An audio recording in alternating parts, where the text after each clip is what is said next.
Hey you beautiful people!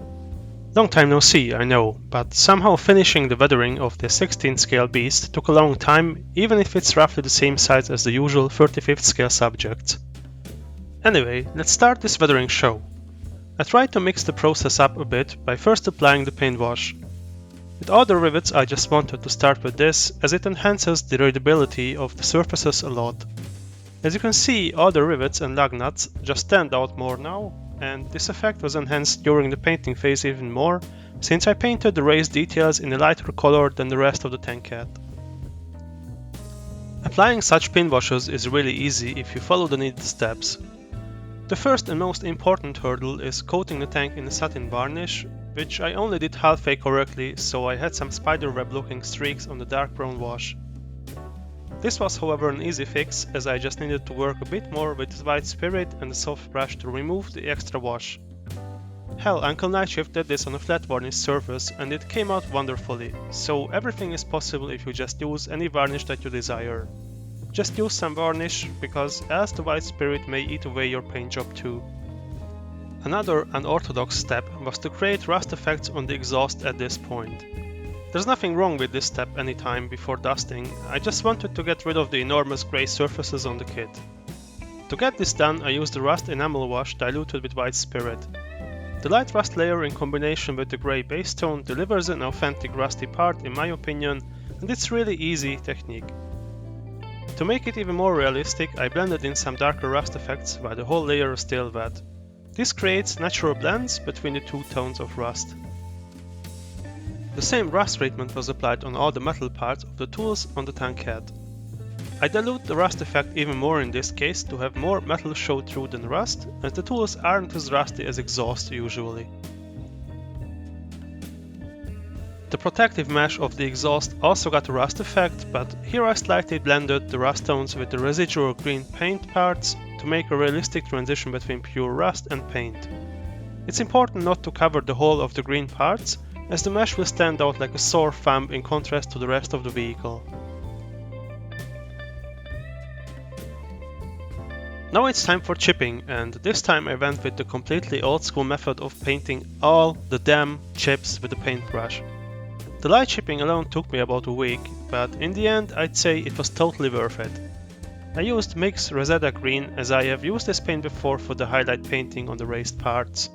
You can of course lay down a first layer of the light green and apply chipping fluid, or just use the sponge technique if you so desire, but for some reason I just wanted to use the brush here.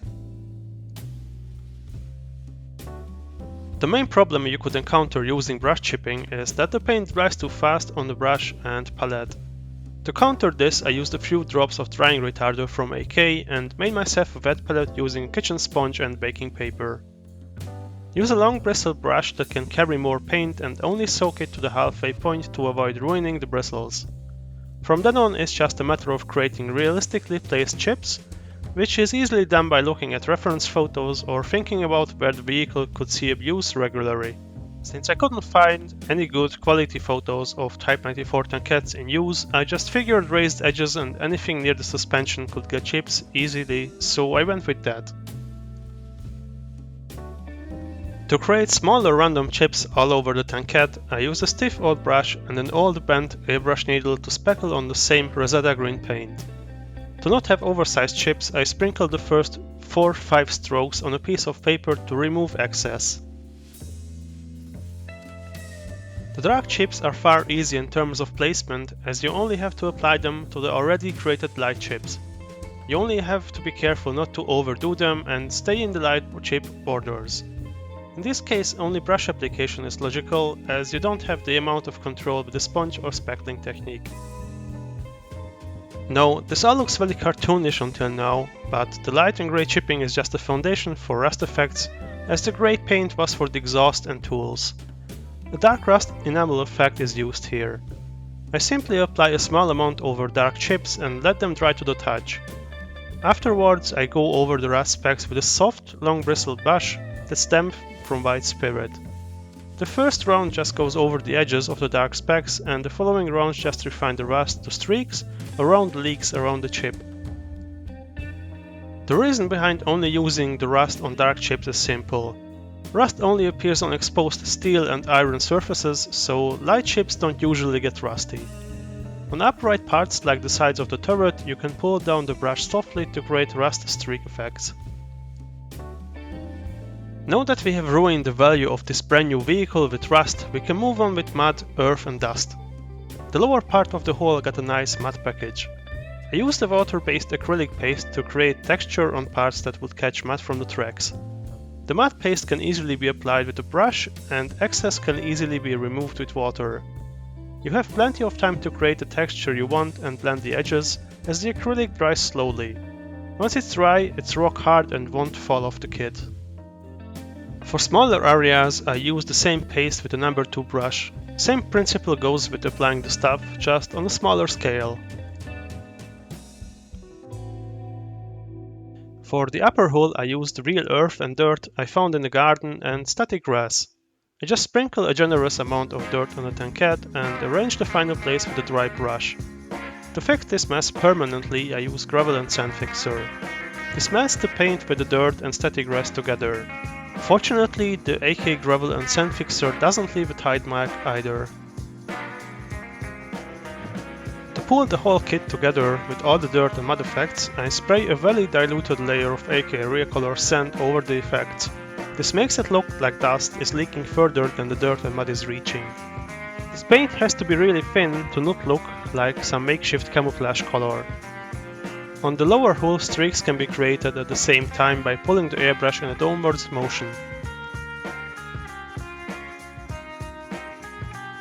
The dirt and mud looks too flat now, and a quick layer of darkroom wash can be applied to remedy this issue. It will flow between the creases and crevices of the dirt and make the illusion of shadows between raised parts. To make some wet mud parts, I use a wet mud splash effect on the lower hull and feather it with white spirit to create smooth transition between dry and wet parts. The tracks only got a very basic rust and dust treatment after I sprayed them with a matte layer of grey. Since they are rubber tracks, it's not worth to overdo the mud effects, as most of it will just fall off after a while. So a basic rust wash with the usual enamel effects is the first step. I just go over the whole track with a brush. It doesn't have to cover the whole track either. The next step is to wait 2 to 3 days in order to let the rust wash dry and cure completely.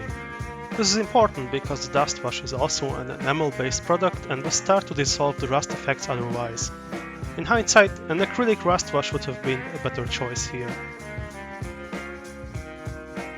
Some of the finishing touches include painting the sprockets in a silver metallic paint. This emulates the constant wear of the sprocket teeth and the polish the abrasion gives. Some edges and the gun get the usual pencil treatment as well, just to give a highlighting sheen from a few angles. Once the dust wash on the tracks is cured, I'm able to polish the contact points of the track with the gunmetal paint. Off camera, I just drilled a small hole in the first and last track link and pushed a stiff wire piece in it to attach the track end to each other. I tried both superglue and Tamiya extra thin, but neither of them worked well. So that's it. The kit itself is excellent for the price point, I think. Everything went together like a dream and the level of detail is really nice. My only gripe is the rubber tracks, which suck, and aftermarket tracks cost more than the kit itself. If and when they ever arrive from China at all.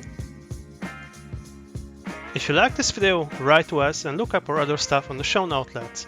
Thank you for watching and keep us in your sights.